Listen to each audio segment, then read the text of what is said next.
राधा बहुत ही संस्कारी थी। वो खाटू बाबा की बहुत बड़ी भक्त थी।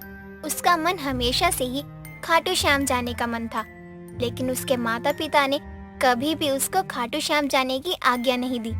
लेकिन जैसे तैसे राधा को खाटू श्याम जाने से रोका। कुछ वक्त बाद राधा की शादी रवि नाम के लड़के से हो जाती है और वो अपने ससुराल आ जाती है।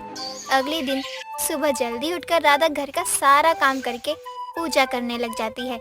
पूजा की आवाज सुनकर राधा की सास कांता आती है। बहू तो इतनी जल्दी उठ गई और घर का सारा काम भी कर दिया। अरे आराम से उठ जाती। राधे राधे माँ जी, आज मेरा इस घर में पहला दिन है और मैं आज के दिन लेट उठूं नहीं माँ जी। पर बहू परवर कुछ नहीं माँ जी, आप जल्दी से जाकर तैयार होकर आ जाइए, मैं आपके लिए चाय बनाती हूँ। कांता राधा की बात सुनकर वहाँ से अपने कमरे में चली जाती है और राधा रसोई में जाकर चाय बनाने लग जाती है। कुछ देर बाद सभी आते हैं और नाश्ता करते हैं और बैठकर बहुत सारी बातें करते हैं। ऐसे ही दिन गुजरता जाता है। राधा अपने ससुराल की जिम्मेदारी बखूबी संभाल लेती है। ऐसे ही एक दिन कांता की पड़ोसन विमला कांता के घर प्रसाद लेकर आती है। ले कांता, प्रसाद रख। कहाँ गई थी तू जो प्रसाद लेकर आई है? अरे मैं कुछ दिन पहले ही तो खाटू श्याम गई थी, वहीं का प्रसाद है। अपनी बहू और बेटी को भी खिला दियो। अच्छा ठीक है, आज जब तू आ ही गई है तो मेरी बहू से भी मिल ले। कांता राधा को आवाज लगाती है और राधा को चाय लेकर बुलाती है। कुछ देर बाद राधा चाय लेकर आती है।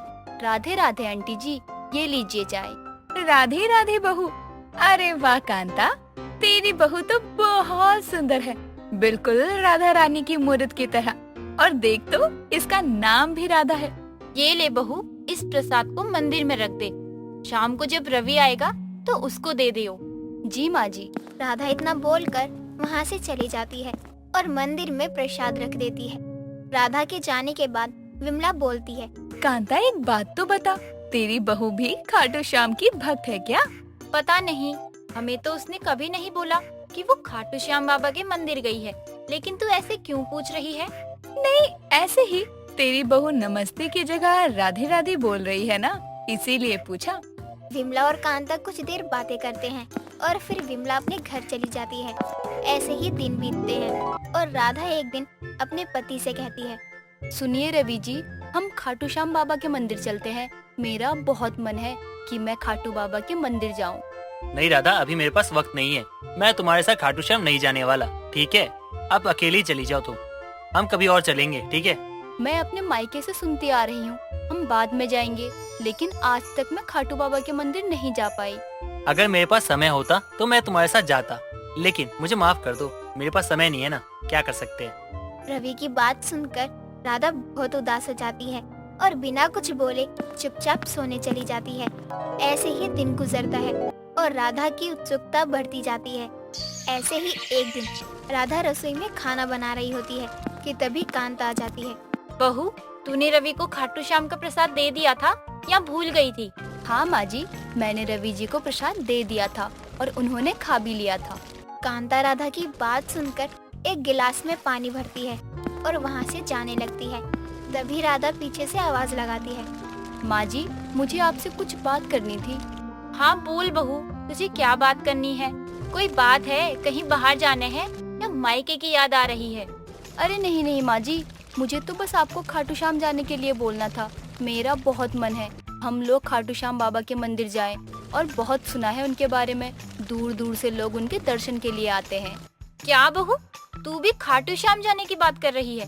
तुझे पता भी है खाटू श्याम कितना दूर है और वहाँ जाने के लिए मन में आस्था रखनी होती है। माँ जी, तभी तो कह रही हूँ कि हम लोग सभी चलते हैं, इसी बहाने सभी घूम भी लेंगे और बाबा के दरबार भी हो आएंगे। बहू, मुझसे तो ना होगा, तुझे जाना है तो रवि को साथ ले जा। कांता इतना बोलकर वहाँ से चली जाती है और फिर एक बार राधा खाटू श्याम जाने में असफल होती है और निराश होकर अपना काम करने लगती है। ऐसे ही दिन गुजरते जाते हैं और गुजरते दिन के साथ राधा अपने सास और अपने पति को खाटू श्याम जाने के लिए मनाती रहती है, लेकिन वो दोनों हर बार मना कर देते हैं। ऐसे ही एक दिन रवि अपने ऑफिस के लिए घर से निकल ही रहा होता है कि तभी अचानक एक बड़ी सी ट्रक से उसका एक्सीडेंट हो जाता है। राधा ये देखकर बहुत घबरा जाती है। वो जल्दी से एम्बुलेंस को कॉल करके बुलाती है और उसको हॉस्पिटल में एडमिट करवाती है। डॉक्टर रवि को आईसीयू में एडमिट करते हैं और बाहर आके कहते हैं, आपके पति की हालत बहुत ही नाजुक है, हमें जल्द से उनका ऑपरेशन करना होगा, वरना उनको हम नहीं बचा पाएंगे। डॉक्टर प्लीज आप कुछ भी करके मेरे पति को बचा लीजिए। आपका जो भी खर्चा होगा वो मैं उठाने के लिए तैयार हूँ।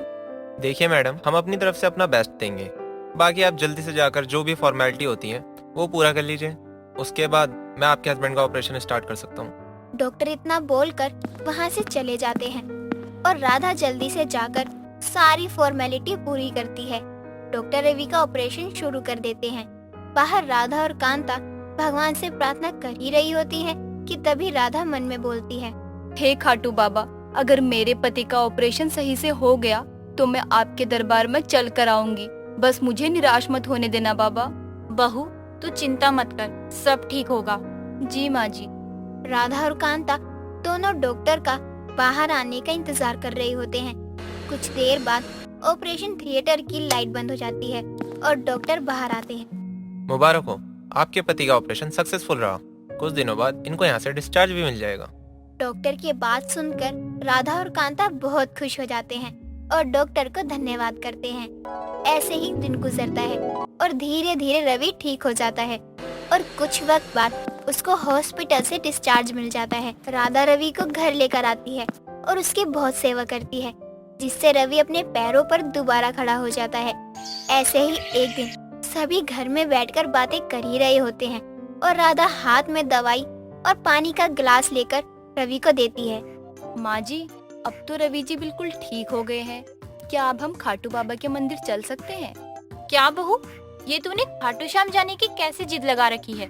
जब से तू इस घर में आई है तुझे खाटू श्याम जाने की पड़ी है।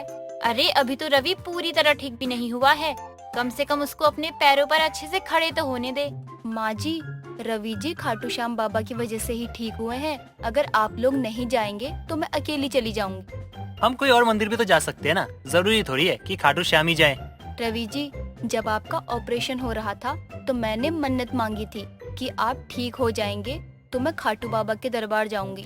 राधा इतना बोलकर वहाँ से चली जाती है और अगले दिन सुबह जल्दी उठकर नहा धोकर खाटू श्याम अपनी मन्नत पूरी करने के लिए निकलने जाती है।